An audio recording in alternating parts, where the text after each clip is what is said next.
एक प्रेरणादायक कहानी जो माँ सरस्वती की महिमा को दर्शाती है और विद्यार्थियों को प्रेरित करती है।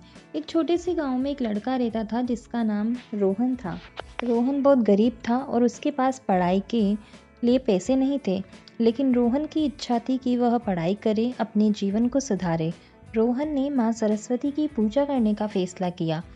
उसने माँ सरस्वती की तस्वीर के सामने बैठकर उनकी पूजा की और उनसे मदद मांगी। रोहन ने माँ सरस्वती से कहा, हे माँ सरस्वती, मैं आपका बहुत बड़ा भक्त हूँ।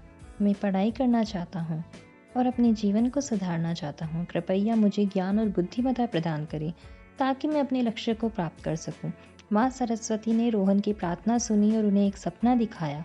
सपने में माँ सरस्वती ने रोहन को एक पुस्तक दी और कहा कि यह पुस्तक उसे ज्ञान और बुद्धिमत्ता प्रदान करेगी। रोहन ने सपने में दी गई पुस्तक को पढ़ना शुरू किया और जल्द ही उसने अपने जीवन में बहुत सारे बदलाव देखे। अब उन बदलाव को देखकर माँ सरस्वती प्रसन्न होती है। माँ सरस्वती इतनी प्रसन्न होती है कि उसके जीवन में असफलताओं को समाप्त कर कर उसके जीवन में सुख और समृद्धि भर देती है, अर्थात माँ सरस्वती की कृपा उस पर बरस जाती है। फिर रोहन ने माँ सरस्वती की पूजा करना जारी रखा। सुख समृद्धि आ जाने के बाद भी उसने माँ सरस्वती की पूजा करना नहीं छोड़ा। अर्थात रोहन की कहानी माँ सरस्वती की महिमा को दर्शाती है और ये दिखाती है कि माँ सरस्वती की पूजा करने से विद्यार्थियों को ज्ञान और बुद्धिमत्ता प्राप्त करने में काफ़ी ज़्यादा मदद मिलती है। माँ सरस्वती की पूजा करने के कुछ आसान तरीके हैं। आप किस तरीके से आप माँ सरस्वती को प्रसन्न कर सकते हैं? आप सबसे पहले ये कर सकते हैं कि माँ सरस्वती की तस्वीर के सामने बैठकर उनकी पूजा कर सकते हैं। आप माँ सरस्वती के मंत्रों का जाप कर सकते हैं। आप माँ सरस्वती को फूल, फल और अन्य चीज़ें चढ़ा सकते हैं। आप माँ सरस्वती की कथाएं, कहानियाँ भी पढ़ सकते हैं। माँ सरस्वती के साथ अपनी इच्छाएं साझा करने के लिए कुछ आसान तरीके हैं जिनसे माँ सरस्वती और ज़्यादा प्रसन्न होती है और आप पर और ज़्यादा कृपा बरसाती है। अर्थात कुछ तरीके ऐसे हैं कि आप माँ सरस्वती के सामने एक पत्र लिख सकते हैं, उन्हें पत्र अर्पण कर सकते हैं। अर्थात आप अपने शब्दों में अपने हाथों से लिखकर माँ सरस्वती को पत्र लिखिए। आप अपनी इच्छा व्यक्त करें। आप माँ सरस्वती के सामने एक प्रार्थना कर सकते हैं जिसमें आप अपनी इच्छा व्यक्त कर सकते हैं।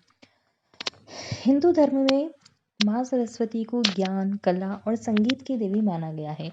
अर्थात ज्ञान भी यह विद्यार्थियों पर खूब बरसाती है, कला इनमें बहुत है और संगीत प्रेमी ये है, वीणा धारिणी इनको कहा जाता है।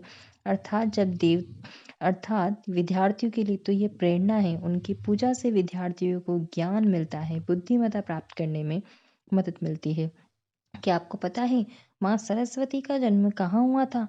माँ सरस्वती का जन्म समुद्र मंथन के दौरान हुआ। जब देवताओं और असुरों ने समुद्र का मंथन किया तो माँ सरस्वती समुद्र से निकली, तो उन्होंने भगवान ब्रह्मा को अपना पति चुना। माँ सरस्वती के कुछ मंत्र भी हैं जिन्हें विद्यार्थी पढ़ाई करते समय इनको अपनी पढ़ाई में शामिल कर सकते हैं, अर्थात इनसे उनकी एकाग्रता बनी रहती है। आप इन मंत्रों को ध्यान से सुनिए। तो पहला मंत्र है ओम ऐं सरस्वत्यै नमः। अर्थात इस मंत्र का जाप करने से एकाग्रता में वृद्धि होती है। दूसरा मंत्र है ओम सरस्वती नमस्तुभ्य वरदे कामरूपिणी।